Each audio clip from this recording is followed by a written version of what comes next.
Bueno, vamos a reiniciar la segunda parte. En este momento va a ser su presentación el doctor Alejandro de Nicola. El tema del cual nos va a hablar es normas éticas que rigen el empleo de animales de laboratorio en la investigación preclínica.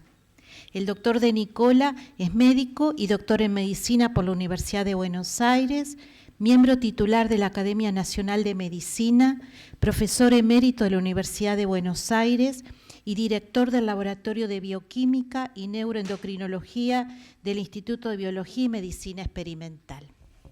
Bueno, muchas gracias por la invitación y quiero agradecerles a las doctoras Bosch, Paso y Bolton por permitirme discutir con ustedes. Lo que voy a hablar es que los animales son muy importantes en la investigación preclínica. Hasta ahora ustedes escucharon presentaciones referidas a normas éticas con humanos y también los animales son parte indispensable de la investigación preclínica y para eso se necesitan normas éticas para el trabajo con los mismos. El uso de animales de laboratorio para el estudio del cuerpo humano comenzó hace muchísimo tiempo. Ya los griegos en los siglos IV y III a.C., los romanos en el siglo II a.C., y los moriscos españoles en el siglo XII después de Cristo emplearon animales, pero eran más bien vivisecciones para comprender el funcionamiento de los órganos en el organismo, más que investigaciones. Se tardó mucho más en el empleo de animales para la investigación, los experimentos clásicos de Claude Bernard, y sobre todo, uno de los más clásicos que ven en la literatura es el perro de Pavlov, ¿no? El perro de Pavlov, se recuerdan ustedes, era un perrito que sonaba una campana y no pasaba nada, pero cuando se le presentaba comida salivaba. Y después aprendía que cuando sonaba la campanita, él lo relacionaba con la comida y salivaba. Y entonces Pavlov describió el estímulo condicionado. Esto es uno de los ejemplos clásicos de empleo de animales en la investigación científica. Pero luego vino un problema, uso o abuso. Con el creciente empleo de animales en la investigación científica, surgieron movimientos que hablaban sobre el derecho de los animales, All Animals Have Rights, por ejemplo, parar la muerte, el sufrimiento y la tortura de los animales. Una de las personas muy conocidas en ese caso fue Brigitte Bardot, la actriz francesa, que empleó esto como algo un poco confundida, yo creo, porque, por ejemplo, homologaba el hecho de que los cazadores de focas bebés los mataran a palazos para utilizar sus pieles o la matanza de vacas en los mataderos, con lo que hacían los laboratoristas empleando ratas o ratones en sus laboratorios, y no era lo mismo. De cualquier manera, llamaron la atención y hubo severos cuestionamientos al empleo de animales de laboratorio en la investigación científica. Hubo instituciones a favor e instituciones en contra. Por ejemplo, existe una revista que se llama Altex, o Alternatives to Animal Experimentation, que publica artículos que no tengan que ver con animales vivos, animales de laboratorio vivos, es decir, cultivos de células, líneas celulares, etc. No quiere saber nada con el uso de animales en la experimentación. Y una de las instituciones que más defendió el uso de animales en la investigación preclínica fue la American Physiological Society, que distribuía carteles para que se pusieran en todos los laboratorios que dijeran: yo estoy vivo gracias a la investigación animal. Entonces había instituciones a favor del empleo de animales e instituciones en contra. Pero eso llevó a que existan o que se desarrollen reglas, ¿verdad?, e instituciones que vamos a ver enseguida que son, para que regularan el uso de los animales de laboratorio y que se basaron en el principio de las 3R en el año 1950, que fueron el reemplazo de animales por técnicas que no los utilicen, la reducción en el número de animales utilizados en las experimentaciones y el refinamiento de los métodos experimentales, las famosas 3R, y algunos añaden la cuarta R, respeto por el animal.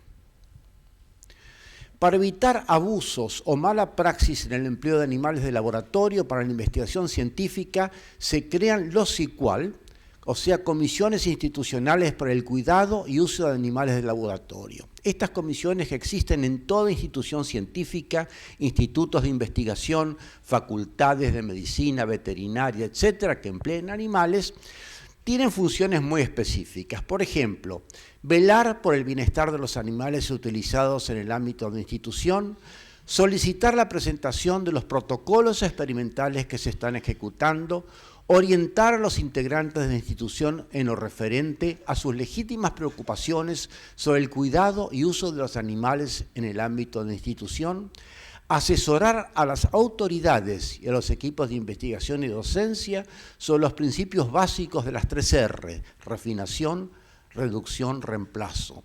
Proponer la realización de acciones de capacitación, hay cursos para capacitar a los investigadores y becarios, elevar informes de lo actuado a las autoridades de la institución e interactuar con otros comités de función similar. Como resultado de la aparición de los CICUALes, que en inglés se llaman IACUC, las publicaciones científicas en todas las revistas que empleen animales de experimentación deben contener este párrafo o algo similar, como requisito indispensable para ser referidas, es decir, evaluadas en cualquier revista de especialidad biomédica.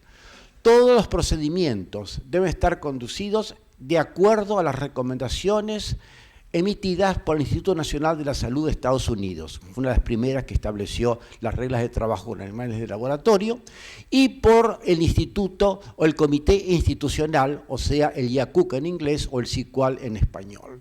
Y se deben desarrollar todos los esfuerzos posibles para minimizar el número de animales en los diferentes experimentos. Como ves, hay una conciencia importante de que el animal que se utiliza en investigaciones preclínicas debe ser utilizado bajo ciertas condiciones muy específicas. El CICUAL, o sea, el Comité de Ética para los Animales, tiene que estar compuesto por un investigador representante de cada disciplina del área biológica, por un médico veterinario, por un miembro técnico del bioterio, por una persona de la comunidad ajena a las tareas de investigación y por un investigador que no emplea animales vivos en sus investigaciones. Es decir, este comité funciona y tiene que aprobar todo proyecto de investigación que se desarrolla en la institución y que va a ser enviado a una institución que facilite el financiamiento, como puede ser el CONICET, o el Ministerio de Ciencia y Tecnología, o exministerio, o una universidad, o lo que sea. ¿En qué condiciones se pueden emplear animales para experimentación? Bueno, por ejemplo, para aplicaciones médicas, el desarrollo de nuevas drogas, para investigación básica, para investigar el riesgos del medio ambiente, para ver que existan sustancias que produzcan inconvenientes en la salud humana. Pero no está permitido el trabajo para el testeo de armas de guerra, por ejemplo, ni tampoco para productos del tabaco, otros agentes, sobre todo cosméticos, cosa que se hacía anteriormente. Está en estudio en este momento que no se empleen animales para docencia y trabajos prácticos en las facultades, digamos, de veterinaria o de medicina, y que se reemplacen estos trabajos prácticos por videos o modelos 3D para instruir a los alumnos. Cuando uno presenta o tiene un proyecto de investigación, tiene que llenar todo un formulario que es complejo, pero es necesario, donde en el caso este cuestionario se tiene que enviar al CICUAL o al Comité de Uso y Utilización de Animales de Laboratorio. Por ejemplo, tiene que constar la especie, la cepa, la edad, el sexo y el número de animales usados por año.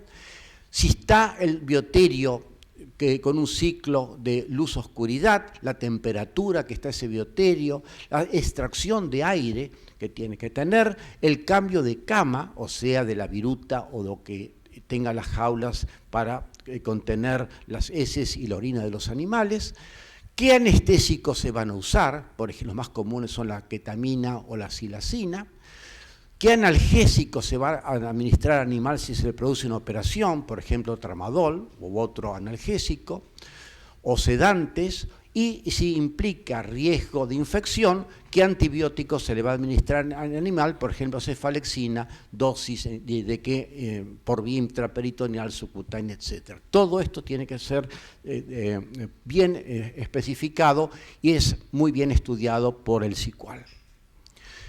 ¿Cómo se hace el alojamiento del animal? En bioterio para animales pequeños y varios para animales más grandes. El tipo de jaula. Fíjense que hasta hoy en día hay tipos de jaulas muy diferentes para alojar animales en racks ventilados, jaulas pequeñas, jaulas grandes, jaulas para ratones, jaulas para ratas, etc.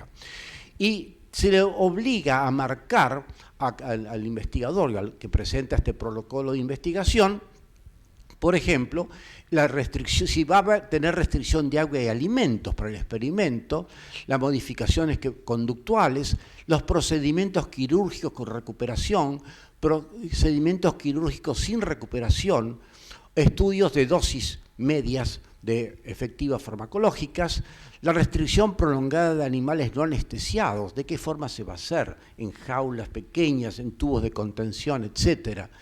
Si se van a realizar producción de anticuerpos monoclonales, la producción de anticuerpos policlonales, la toma de muestra para identificación o genotipificación, si se corta la cola, la oreja, etc. Los apareos y crianza, estudio de ritmos circadianos, luz-oscuridad, tratamiento con drogas o sustancias químicas, estudios reproductivos, fertilidad, ciclicidad u otros. Todo esto tiene que ser marcado y evaluado por el SICUAL.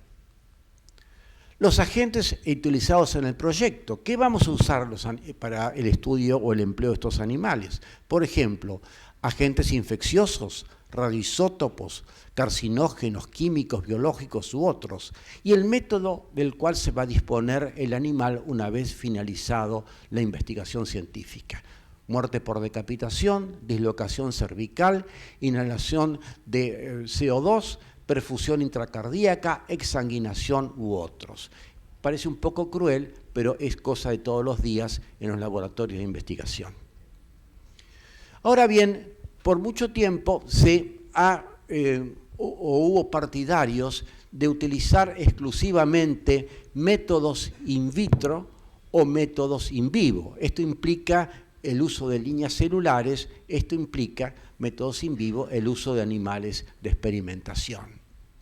Ahora, ambos son necesarios y son complementarios. Los estudios de in vitro, por ejemplo, empleando cultivo de células, permiten estudiar mecanismos y probar medicamentos in vitro, ¿verdad?, antes de ser aplicados in vivo. Por ejemplo, si uno quiere estudiar una vía metabólica, un mecanismo de señalización cualquiera, es muy difícil hacerlo en un animal vivo. Para eso necesitamos cultivos celulares. Como ejemplo, y como yo me dedico a las neurociencias, pongo un ejemplo de la enfermedad de Alzheimer. La enfermedad de Alzheimer está causada por el depósito de una sustancia llamada el beta-amiloide, ¿verdad? El beta-amiloide surge a partir de una proteína que está en la membrana, que se rompe, ¿verdad?, se acumula, se produce una gran inflamación por parte de las células de la microglía y eso causa un daño neuronal importante. Todas estas vías metabólicas y muchas otras, y los intermediarios químicos entre ellas, no pueden ser estudiados in vivo, son estudiados in vitro. Pero una vez que hacemos esto, ¿para qué nos sirve? Para comprender la enfermedad de Alzheimer, donde todos sabemos que es causada, o la sintomatología más importante es la pérdida de memoria. ¿Cómo estudiamos memoria acá? Tenemos que ir al in vivo. Entonces, por ejemplo, creamos un animal transgénico, ¿verdad? Un animal transgénico donde se le introduce un gen de manera que el animal exprese esa proteína o ese péptido anormal, que es el amiloide. Acá la tenemos, el ratoncito con su cerebro lleno de beta-amiloide, y ahí podemos estudiar memoria. Entonces, lo in vitro es complementario de lo in vivo. Es necesario tanto el cultivo celular como el animal in vivo para llegar a una conclusión preclínica importante, de manera que podamos seguir luego con las fases 1, 2, 3, 4 clásicas de la investigación clínica. Y yo termino acá diciendo que el empleo de animales de laboratorio forma parte del circuito de la medicina translacional. Es bidireccional. Por ejemplo, la pregunta puede iniciarse en el enfermo. El enfermo tiene cierta sintomatología. Podemos estudiar, digamos, la superficie del enfermo. Para estudiar en profundidad las causas de la enfermedad, porque yo siempre cuando doy clase en la Facultad de Medicina, comienzo a mis alumnos diciéndoles: las enfermedades son enfermedades de moléculas. Lo que tiene el enfermo es una enfermedad de sus moléculas, sean proteínas, ácidos nucleicos, lípidos, hidratos de carbono. Sus moléculas están enfermas. Entonces tenemos que empezar a entender un poquito por qué están enfermas sus moléculas y de qué manera eso repercute clínicamente en la salud del paciente. Por ejemplo, en este caso tenemos al médico y su paciente, se le toman células a este paciente, esas células son examinadas por un patólogo, da un diagnóstico patológico de lo que le pasaba al paciente, y luego para preguntarnos qué pasa o qué pasó o cómo se originó ese tipo de cáncer, lo que fuera una anomalía celular, se va al laboratorio. Y el laboratorio utiliza animales vivos, por ejemplo, o cultivos celulares, para diseñar o investigar un montón de causas de por qué este enfermo tuvo ese tipo de enfermedad. Y de esa manera podemos, de la fase preclínica, pasar a las fases clínicas. Otras veces las preguntas surgen aquí. Tenemos, por ejemplo, un cambio en una vía metabólica. Una vez que entendemos el cambio de la vía metabólica, podemos recomendar al paciente, ¿verdad? Muy bien, esta vía metabólica está siendo deficitaria o es excesiva, pero hemos probado las drogas A, B, C y D y fueron efectivas a nivel preclínico. Bueno, se pasa a la fase clínica, fase 1, ¿verdad? Luego fase 2, fase 3, fase 4. De manera que el empleo de animales de laboratorio está justificado mediante el análisis por una comisión que tiene altamente especializada en análisis de cómo se va a hacer el estudio con animales, porque forma parte del circuito de lo que se llama la medicina translacional en castellano y que comenzó llamándose From Bench to Bedside en inglés. Bueno, espero haberlos convencido de que el uso de animales en la investigación preclínica es importante, que hay que tener cuidado en la forma que se utilizan los animales y que los animales deben ser cuidados tanto y en tal forma como se está cuidando al paciente humano y que los previos expositores dieron sus normas legales para el uso de los mismos. Muchas gracias.